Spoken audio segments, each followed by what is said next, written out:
Hi, everyone, and welcome. I'm Albert Flynn DeSilver. Welcome to another episode of Waking Up in Daily Life, conversations on creativity, consciousness, and community.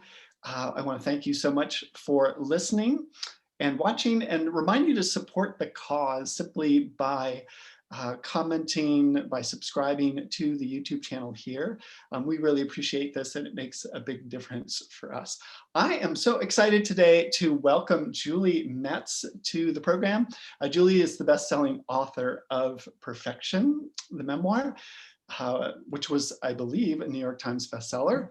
And you've written for the New York Times, Redbook, Glamour. You've been a fellow at Yaddo and the MacDowell Colonies.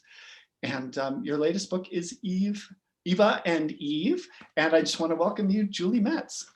Thank you so much. I'm so glad to be here. And if it's okay, I'll just hold up a little copy. Please, absolutely. Yeah. I'll hold up my copy too. Yeah, just so that everyone can see. Yeah, I'm so delighted to be here.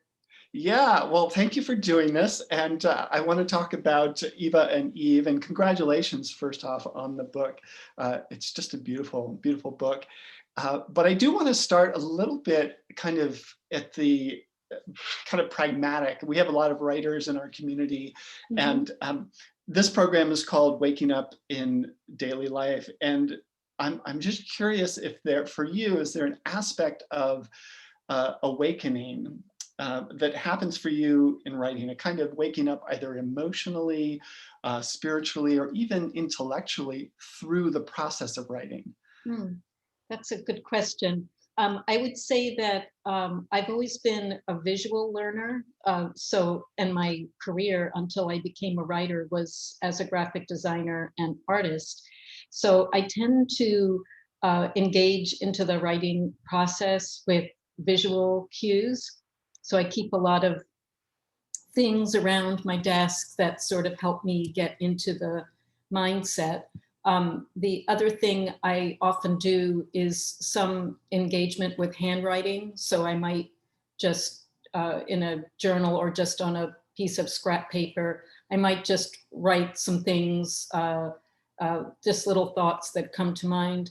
I'll read through notebooks, and all of that I think is part of a process of engagement. And if I think of awakening as sort of engaging. So the other thing that I often do, I'm very privileged that this office that I work in now has a view of a small garden in the back. And sometimes I'll, when I'm feeling a little stuck or not quite awake, I will step out into the back and just wander around, look at some flowers, pull up a few weeds, and somehow that is all part of it. So I think of that as, those are all daily tasks that I do that I sort of feel help me get into the right frame of mind. Mm-hmm.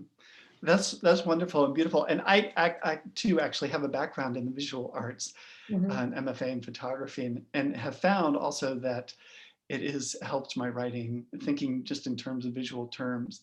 But also I'm fascinated by this concept, this idea or experience of embodiment. And you talk about being in the garden and pulling weeds and how that's a process of engagement. And I'm curious if you could talk a little bit about that in terms of giving you the ability to sort of conjure up specificity of experience and memory for the writing.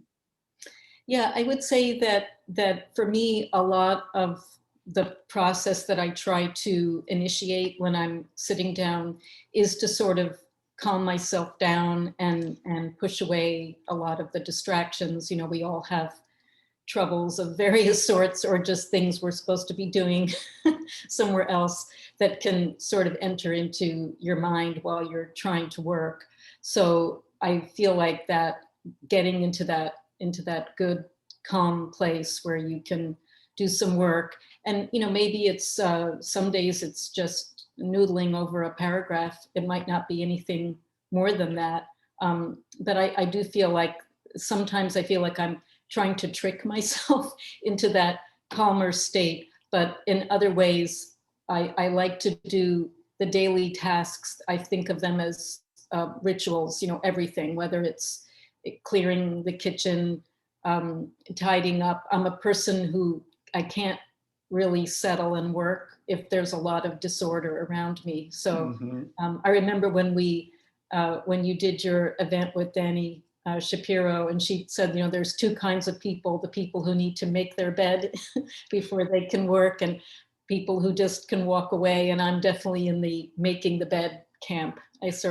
So all these rituals I really feel are part of settling into myself and making myself ready to receive ideas that seem to come up. And then the other process is I do use an enormous amount of visual cues. So for example, when I was working on Ava and Eve, really the whole purpose of the trips I took, the research trips I took, was to get visual material and sensory material. That was really the whole goal of it. So I took enormous number of photographs. I collect a lot of little bits, paraphernalia, everything from restaurant receipts to just small items I might find around. I always collect stones from everywhere I go, which is terrible because I have many piles of stones in my house. I love that. Here's an example of one. Oh, that's But I great. have a collection from all over, and I find the stones really help me remember a place very well, and then that helps me in turn recapture the sensory experiences of being in the place. And I find for me, writing is really, that is a goal of mine, is to recapture sensory experience and offer that to the reader. That's so cool. That's really lovely. I love that idea of gathering and collecting visual cues. I think you're right on. That's such a great way of entering into the writing, because many of us do think like, oh, I just have to come up with this brilliant idea, right, or this memory. But no, we can count on those various visual cues and just kind of being more embodied and awake to our immediate surroundings. Yeah, I Well, feel like the garden is a good metaphor for that, because you start kind of with nothing, empty earth or whatever, the weeds that were there, and then you start cultivating. And the cultivating process, I actually garden a lot with cuttings that people give me, and then you put them in there and you watch what happens. So to me, that's kind of the gardening metaphor works for me as a way of just gathering lots of stuff around me that will help me. I spend a lot of time doing research. For example, today I'm researching historical costume from the 1930s and stuff. So I will sometimes buy a little item of vintage material, even just to have the cloth to touch is a very good prompt for me. There might be, I'm sure other people have their ways of doing it, but for me, that's kind of how I move into it. Oh, that's brilliant. I love it. I wasn't actually, we were gonna go a little bit into process later in our conversation, but now that we're on the topic, and since you mentioned Danny, she had recently referred to, I think it was in that class, about being a clean writer. Meaning, I think what she meant, or what I heard anyways, was that she likes to kind of write something and then tidy it up and clean it up as she goes along, which is kind of opposite of the Annie Lamott school of writing, which is sort of like, just write garbage and write your shitty first draft and get it out. And I'm curious which sort of camp or where in between you land. Yeah, I'm more in the messy draft. Yeah, it's also in a way part of the soothing, calming meditation process. The goal is I try to give myself permission to write the crappy pages, because you can always edit, you have something to work with. And again, it's sort of, I think of it in a visual way, either the gardening or also sometimes like painting. So with painting, you start with some kind of underpainting, and you might do a lot of work under there, you're drawing, laying on glazes, who knows, everyone has different methods. When the final painting is done, you might never see any of it. However, all of that informs what gets layered on after that, and you really couldn't have the final without those layers. So I really try to give myself permission to write messy pages. Yes, it's a bit of a conflict because I like a clean kitchen and I like my bed made, but I write messy pages. And then I know that I can always work into them later. So that's definitely how I work there. But for example, today I was going back to a early bit that I've been working on for a new project, and I might tweak a sentence here or there and fuss over the opening parts that still aren't satisfying me completely. But then I try to just move on, press on forward into more shitty pages. So yeah, I feel like you gotta, there might be people who really can do it. Everyone's got their own method, but for me, that's the most liberating method. So. I love it. That's wonderful. Okay, let's talk a little bit about perfection. I want to start with the title, because there's so many layers to that word itself, right? And in the context of the story, I think it's particularly resonant. And maybe for people who aren't familiar with the story, if you could, because it seems like wait, this is not a great title for this book, given the story. So I'm wondering if you could speak to that. Yeah. So the title actually evolved. The book is a memoir about the events that followed the sudden death of my husband at the age of 44. And it just happened on an afternoon, very abrupt, or at the time it felt very abrupt. Looking back, perhaps there were some signs.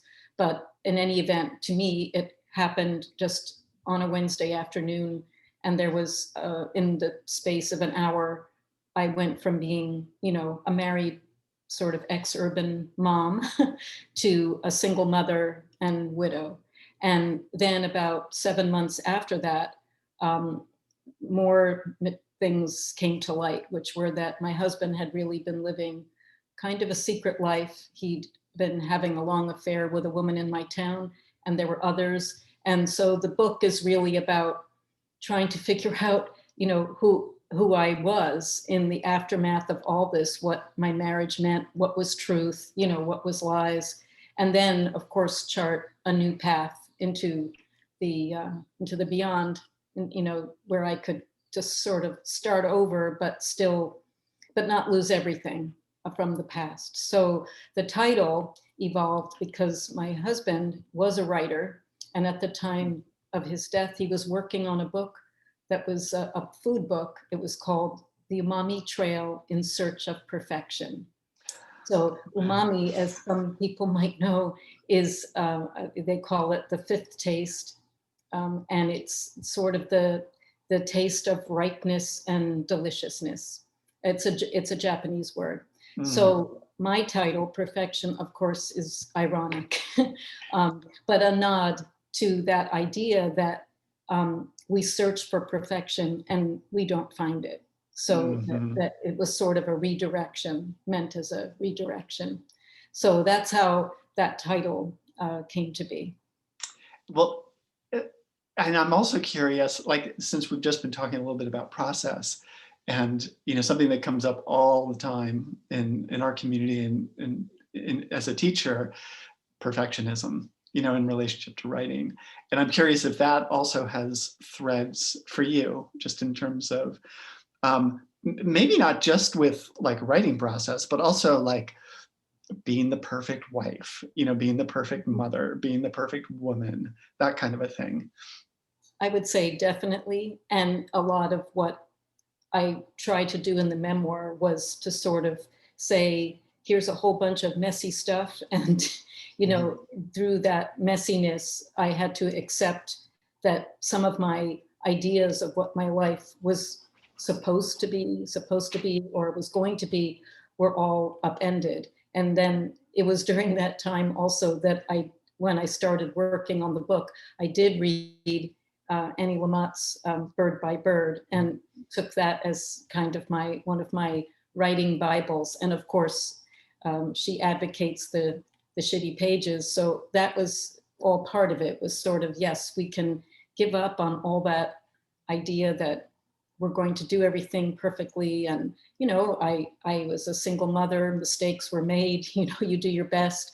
I was just actually talking with my now adult child a few days ago, remembering that time and just thinking about, that was crazy, but here we are. We got through it somehow, and now they're 24, and so we did the best we could.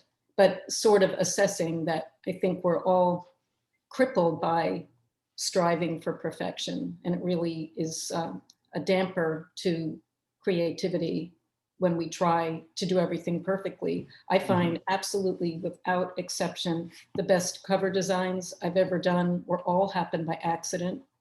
And the best writing passages happened when I was standing in the shower, taking a walk, pulling up weeds in the garden, and then I just run inside and scribble that down just as fast as ever I can. Sometimes while semi-dreaming, in the morning when you're just coming out of sleep, sometimes the solution to writing problems appear right there. So I try to keep a notebook by the side of the bed for those moments. But I would say that it's what I call happy accidents have really been the best breakthroughs. Yeah. And deadlines. Yeah. Deadlines are good. Well, and I'm so curious, what gave you the courage? I mean, just reading a little bit into this story, I was just so kind of blown away, like, of your resilience and your ability just to survive it's not even like a double blow, but it's like a quadruple blow. And not only the courage to survive, but as a woman and as a writer, the courage to write into and express the anger, because this is not something that's accepted, in our culture, right? There's this sort of overshadow of like, okay, calm down, little lady. Like, we don't want to hear your anger and your rage. So what gave you the courage to do that, and then to be willing not only to write it out for yourself, but then share it in the world? Well, I always tell a story because it's sort of my book mentor story, that, of course, right after everything sort of was revealed, there was an enormous amount of shame that I experienced. And really, I just wanted to crawl into a cave and hide there forever. And then I was taking a yoga class, as it happened in my town where I was living at the time. And there was a woman who took the class. I knew her just a little as a journalist, sort of big time journalist who lived around us. And she approached me after a class, and she had this very imperious manner. Frankly, I was a little scared of her. Anyway, she walked up to me and she said, word on campus is you're writing a book. And I said, I don't know where you heard that. I have no idea, but that's not happening. And she said, no, you don't understand. This is a story that needs to happen. We're having lunch. And right there on the spot, she insisted that I meet her for lunch, which I did. And over the lunch, which I still remember, even what I ate, I remember, tuna sandwich on toasted rye. Anyway, she sort of insisted that I do this and gave me instructions, which were, because I wasn't a writer, I was a graphic designer. I had no idea how to do it. She said, go home, sit down for 20 minutes a day, and don't edit, don't censor, whatever happens, just let it all come out. And of course, the very first thing that came out was rage, was anger and rage.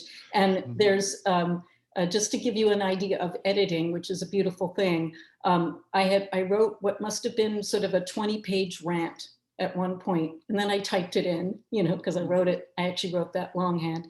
And of all of that ranting, there's a page and a half that made it into the final book. And yet what's interesting is I think that a lot of people do take that away from the book. Wow, there's some anger here.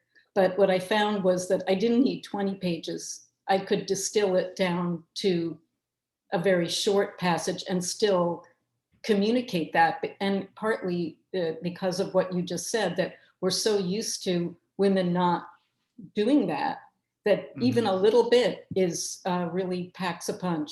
So that is, now how did that all happen? I guess I felt always supported by this mentor, by this woman who encouraged me to do this. And that, I had another lunch with her. I did the 20 minutes a day. And then after a while, she kind of left me on my own. There were days I cursed her. Don't abandon me. Then I was kind of hooked into the process. And once that happened, then I just continued. And then the next thing that happened that I think was excellent was I went away on a writing retreat. I had never really called myself a writer at that time, and I still wasn't really calling myself a writer. But I went on this 5-day retreat, actually to Taos, New Mexico. I'd never been there.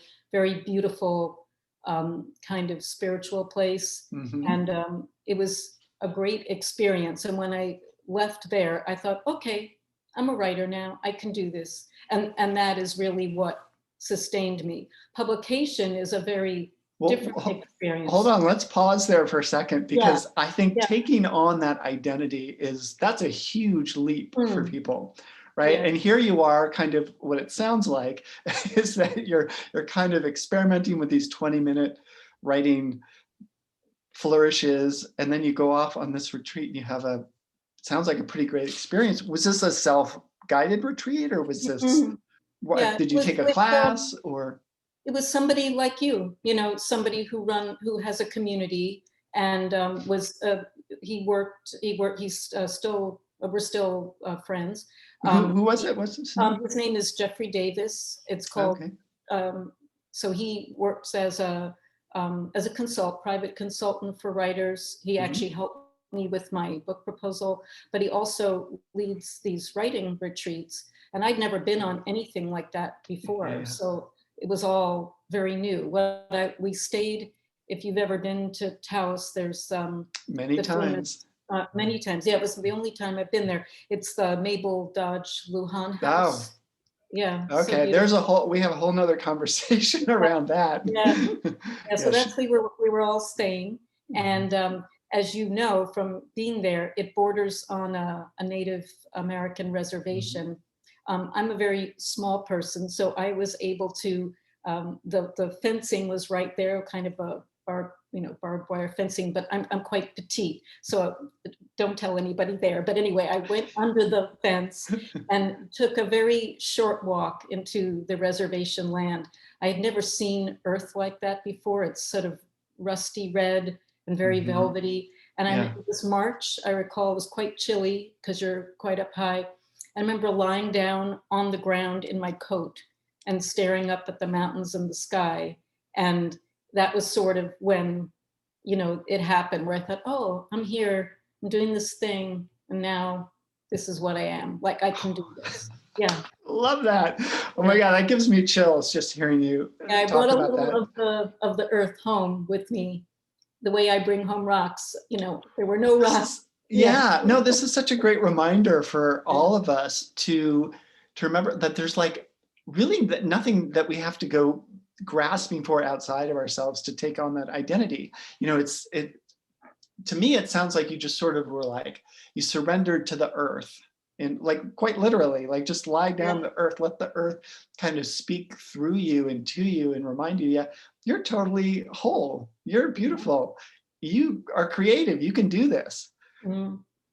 I wish what was interesting about that experience is it's not actually my landscape. We all have our special place. And my special place is up in Maine on an island, a very different kind of landscape. Which island, can I ask? It's called Swans. It's a small fishing island off Acadia, near where Acadia National. Oh, yeah. Okay. Because I spent time on Vinyl Haven in Penobscot Bay. Yeah, not far, but same idea. So, if you've And been, Marguerite Yourcenar lived up on Acadia, if I understand it yeah, correctly.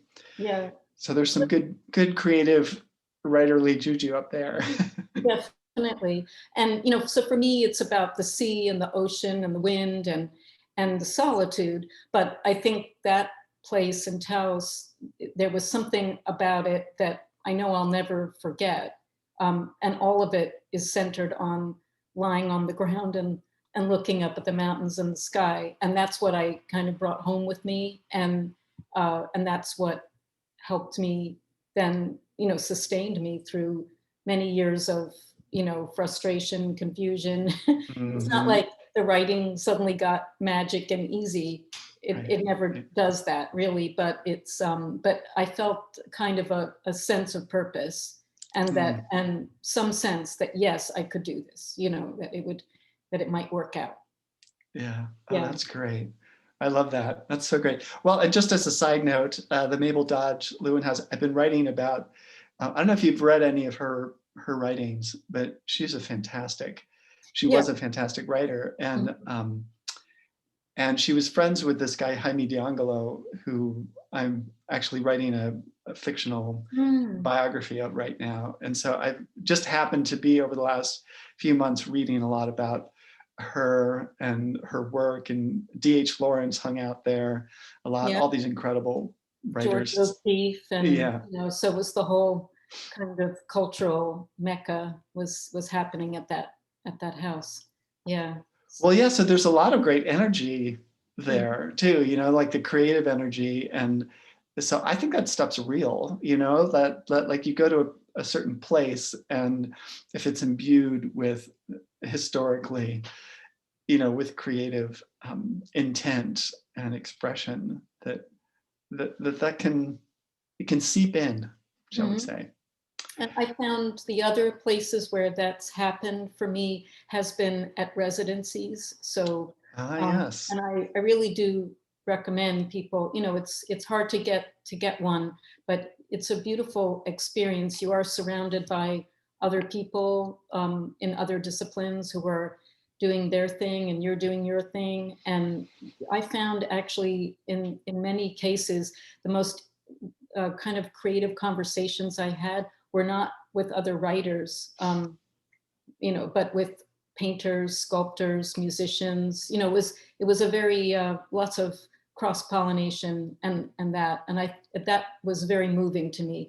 I have friends that I made at those residencies, and that also feels very supporting in a way that's hard to define. But Oh, yeah. yeah, so No, it's that's brilliant. Uh, Yaddo and McDowell, you're not supposed to call them colonies anymore, is that right? Or can we still call them colonies? I think McDowell, they just call it McDowell now. The Yaddo, it's actually the Yaddo Corporation. That's how Yaddo the Corporation, family okay. set it up. One of the other residencies I've been to, it's called the Virginia Center of the Creative Arts. And Mm, I love this place. It's on an old farm in Virginia. And mhm, you really do feel quite away from everything. The studios are all in an old dairy barn.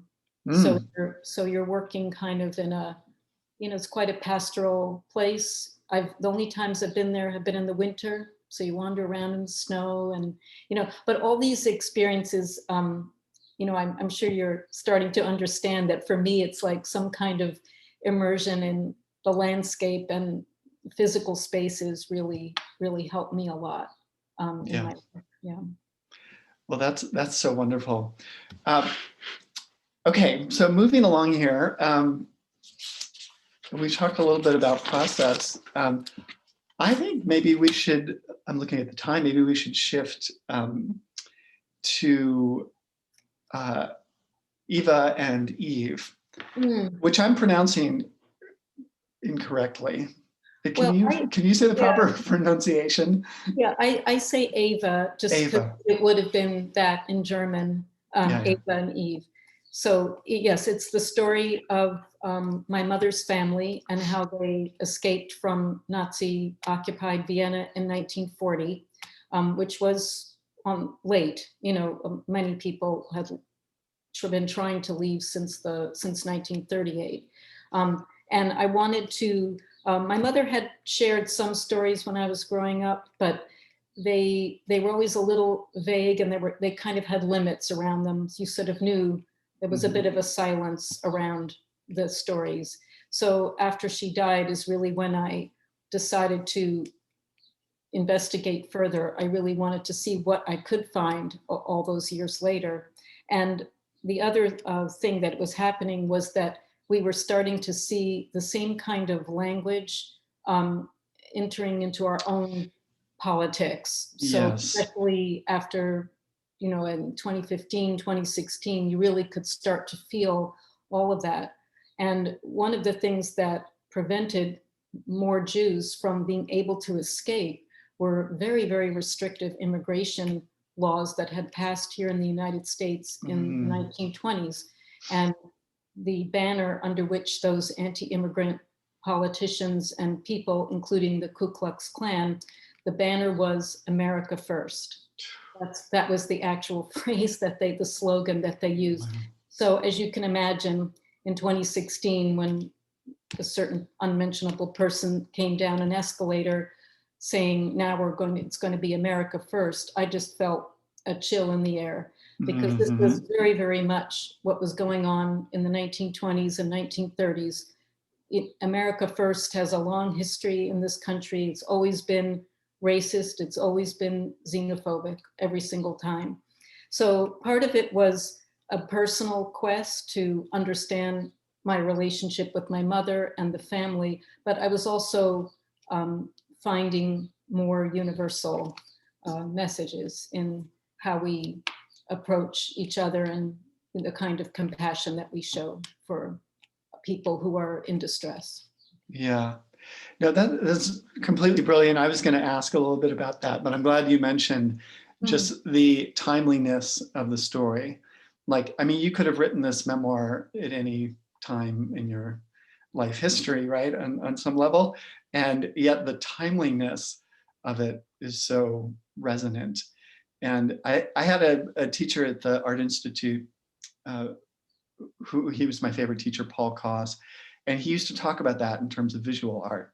Can you make it timely is like one thing. It can be timely and a one-hit wonder, but can you make it timely and timeless? Right? And I think, well, actually, you tell me, can you speak to the timeless elements of your mother's story? Yeah, I think that's so important in memoir. I mean, you take a particular story that's your own, you want to find a universal message, and then also something that will last, hopefully. I would say here the message is, the understanding of persecution, how it happens. It's obviously been going on for a very long time, and unfortunately there's no end in sight. So for me, the message was really about that small acts of kindness really made all the difference for my family. That there were good people who looked after them. There were moments of incredible good fortune and just dumb luck.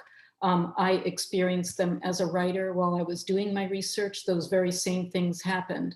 And I felt like it was, I was really trying to understand my grandparents, whom I never met, my maternal grandparents, understand them as best I could as people, but also as examples of a kind of persistence and resilience that I think we can all admire.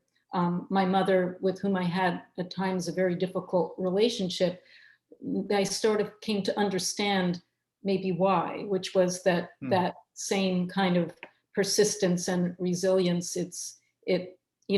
She has it, I have it, my child has it. There are good times for that, and to seek that in myself and manifest it in a positive way is really the message that I hope people will take away. Yeah, that's beautiful.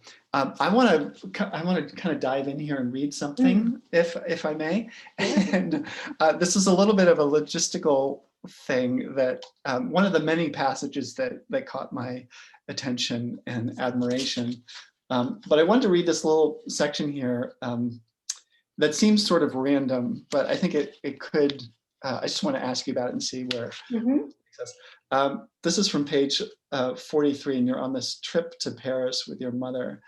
And you write, my mother loved my hostess, Madame Perry d'Alincourt, a willowy woman of aristocratic pedigree in her 60s, white blonde chignon, cream silk blouses, slim Chanel suits, Charles Jordan pumps, trailing a floral gust of number 5, who is in the last years of an advertising career. So I don't know why I love that passage, but I'll just say that there's just this vividness of character, and even to kind of a B-list character, as it were. Mhm. And I'm curious if you can speak for our aspiring writers out there, like, why give so much kind of luscious attention to this sort of B-list character? It's, I think it's just part of that attachment that I have to sensory experience. I mean, the scene, she is a minor character. She appears on that page, and that's the end. She doesn't reappear. But there was something about her that was so kind of quintessentially European and French, and I really wanted to make that sort of known to the reader.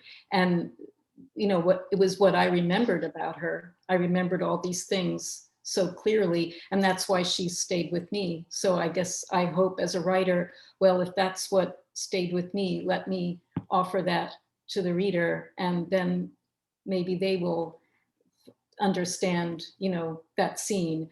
A lot of it was because she was a European woman and my mother was European, and they bonded it because of their European background. So I was really trying to set that up. And also that when you're traveling, I think if you've had a good traveling experience, you remember, I don't know, the smells, the flavors, everything.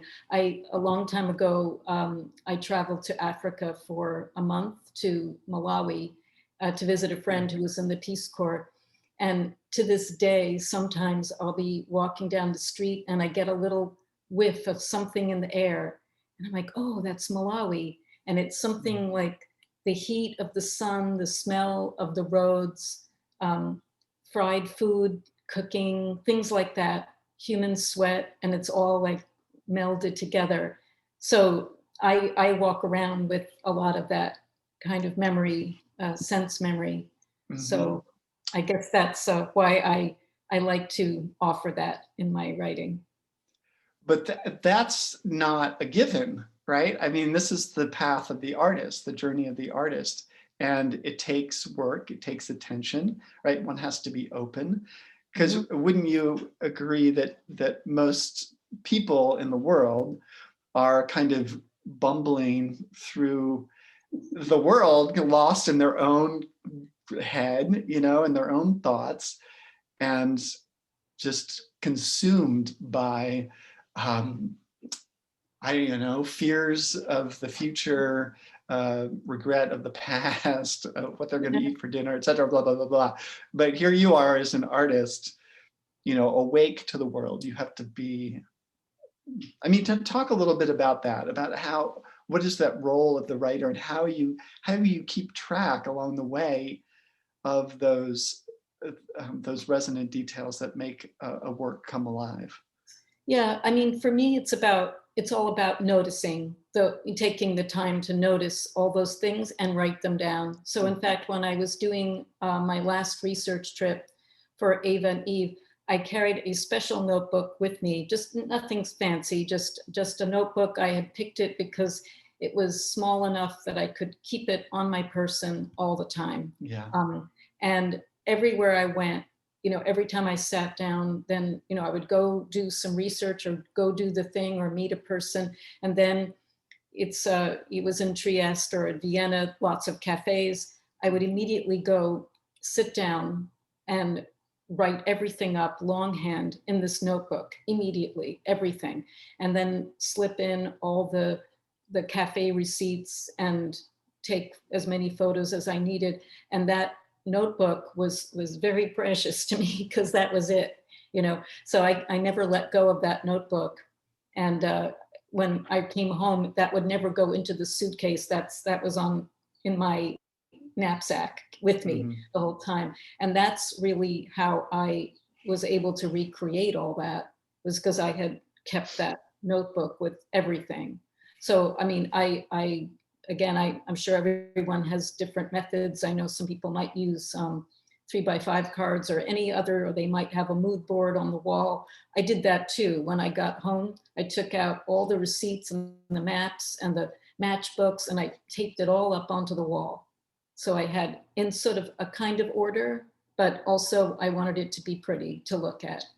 And that was how I kind of mapped through it, because, you know, you want to keep those memories vivid as you can. That's That's part that's of, yeah. that's beautiful. And I think that not that many people think of memoir, think of the writer going into a lot of research for memoir necessarily. Mm, I think about I've written a memoir, and I think back about like how I wrote I didn't do a tremendous amount of research. I mean, it was a different quality of memoir sure. for sure. Yeah. Um, but I'm so intrigued by that aspect of your research, um, and there's kind of even a sort of obsessive nature for you to unearth things. And I mean, I use that word in a No, no, complimentary kind no. of I like word way, no, because I think it's necessary. Like as a writer, yeah, as an artist, you have to be an obsessive. Like who's going to be that nutty to like spend day after day after day after day like going back over and over and over again rereading our shitty first draft yeah, and yeah, tinkering and tweaking and gathering information and observing. And I mean, it's a devotional kind of act, right? yeah. With my first book, it was just about my life, and I didn't. You would think that there'd be no research, but in fact there was, because I had to go through old correspondence, and I had to talk to some other people to make sure that my memories were, because memory Mm-hmm. is, a difficult beast. With this book, there was actually historical research that I had to do, and lots of it, about a time period that I thought I understood quite well, but in fact, I learned a ton. I didn't know, most people don't know very much about what happened to Austria during the Second World War. That's because Austria as a country has tried very hard to kind of whitewash things and bury a lot of Mm-hmm. stuff. They're not trying to advertise it. It's different from Germany, that really had more of a public reckoning. So there was a lot of research to do. I was also a challenge is that I don't read German. I don't speak German. This was my mother's first language, but for complicated reasons that maybe you can imagine, she never taught us to speak German. So Mm-hmm. that was also a problem. So I had to find people who would help me. Amazingly, the process of researching this book was absolutely an ask and you will receive situation. Ask nicely, people will do all kinds of stuff for you. um, and so I always just tell people, ask, the worst that can happen is they say no, they don't have time, and then Right. you'll find someone else. But so I did have a lot of help there and a lot of good luck. But what I think about good luck is that you kind of make the luck, in the sense that if you just don't give up and you keep looking, and you get the door a little open, then eventually something will push it all the way open. And that is what happened. So it's like it's sort of, oh, my yoga teachers always talk about this, you put your best effort into the thing that you're doing, and then at a certain point you have to release it into the world, and accept that you're not in complete control of everything. And it Mm-hmm. was those happy accidents of meeting certain people or uncovering certain information that kind of brought the story all together. I love it. That's just so wonderful just to hear of your process and how it unfolds.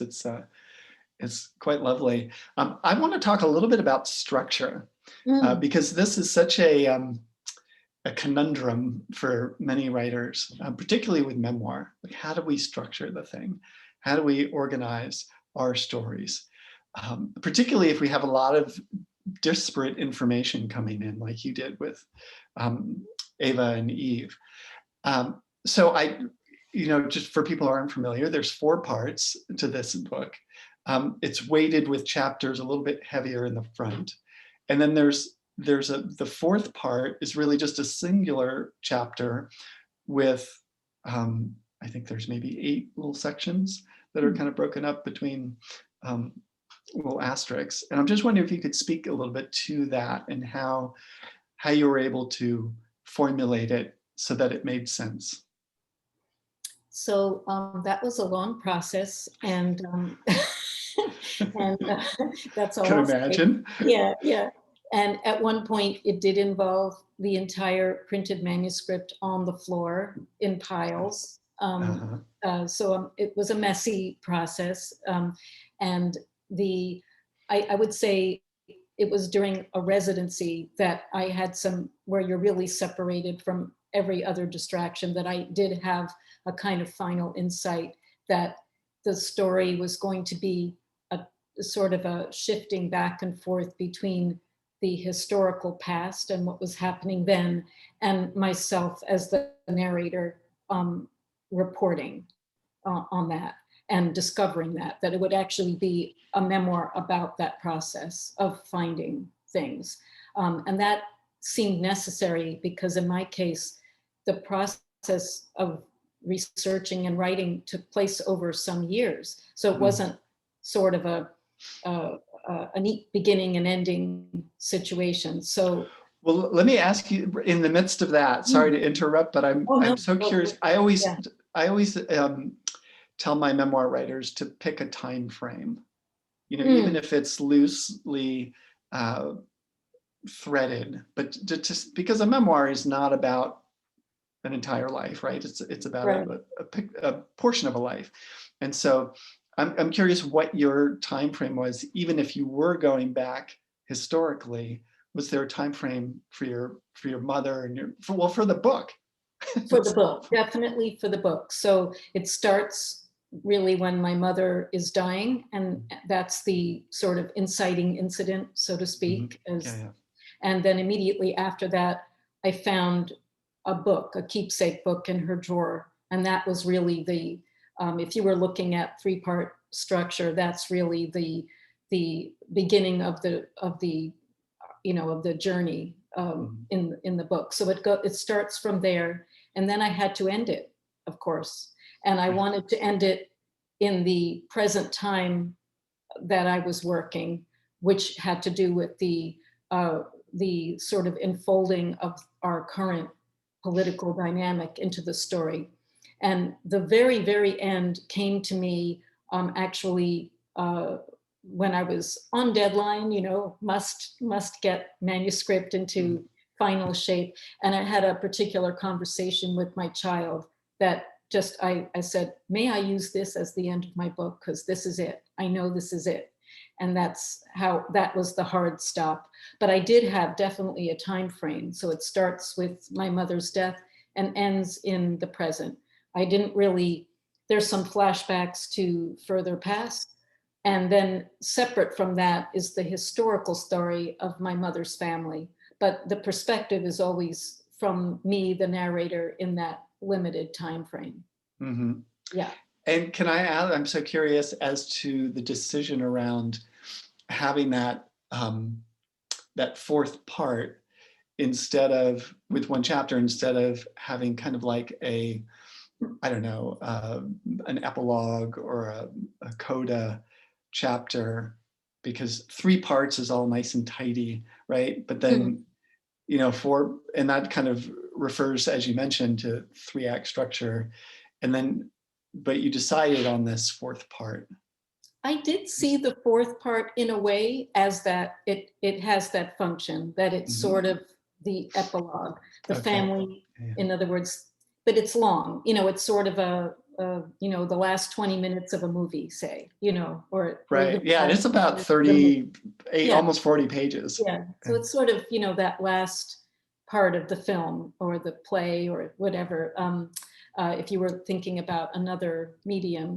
But that is how I saw it. And that's why I separated it out. So by this time, the family has escaped, and that I, in the present, am living through the time that we are now. It ends just at the point of the pandemic beginning. So that was the closing part. But it does feel, I think, by this point that the family is safe. They've made it to the United States. They're immigrants. And you already know from the beginning that, in fact, this is where I grew up, and I grew up in New York City, child of an immigrant. So it felt like a way to kind of close everything, and at the same time kind of leave some open ending for the reader to consider our current moment. Brilliant. I love that. I want to close with a question just around what you're reading now, or what art, it could be any artwork, a movie, film, dance, etc., that is inspiring you and giving you hope. Right now, I am reading Great Circle by Maggie Shipstead, new novel that just came out, big fat one. I was drawn to it because it is historical fiction, and it does involve two different time periods, which is sort of where I'm going with my new project, although the subject matter is completely different. But I read all kinds of stuff. To be honest, I mostly read fiction, actually. So recent books I've read were Rachel Cusk's series, that just beautiful, very spare, elegant writing. I also, just widely, all kinds of different, I've reread Suite Française. I'm definitely reading some other books that take place during wartime. And then I do always have music when I'm writing, but it has to be of a special sort. So it can't have any singing in it.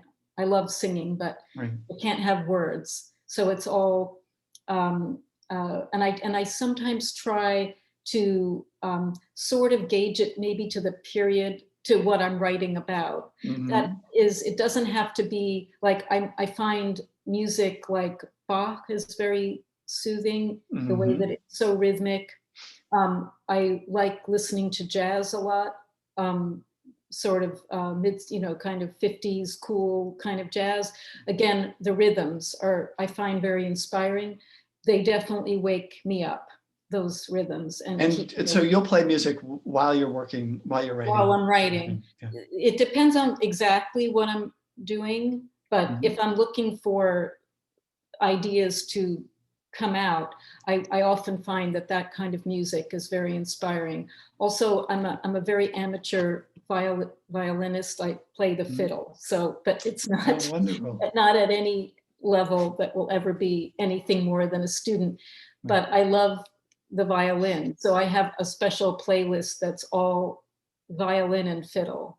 So it's everything from Bach solo sonatas to Stuff Smith, or but only without any words, just sounds. And I find those they're very just, there's something about that instrument that it does feel like it's singing, even though there are no words. So I find it very inspiring to listen to. So I try to surround myself. It's been a bad year for going to museums, obviously, but I have tickets to go see the Alice Neal show next week at the Metropolitan, and I'm really looking forward to that. Oh, that's great. Yeah, so I'm hoping to bring that back into my life.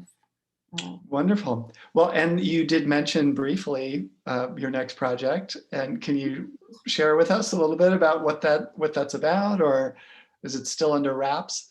Well, just a little, all this to say that while I was researching Ava and Eve, I was amazed by all the stories that I uncovered that couldn't go into this book.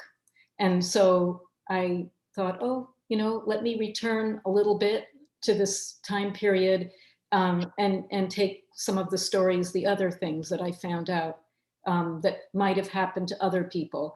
But this one's shaping up to be fiction, I sort of explored some fictional devices in Ava and Eve in order to fill my narrative. But this time I'm just letting that part of myself open up, and we'll see what happens.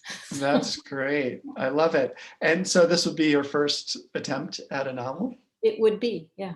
Yeah. So, Oh, that's so exciting. That's so no great. pressure, right? Right. Right.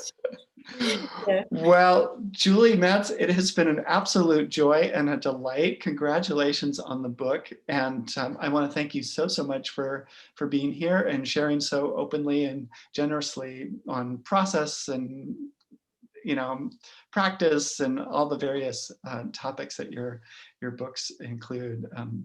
I know our audience is going to get a lot out of this conversation. So thanks again for being here. Yeah, thank you, and best of luck to all the writers out there. And just a reminder to everybody, please do subscribe down below here, and feel free to share about this interview and all of our others on social media. Thanks again for being here, everyone. Be well.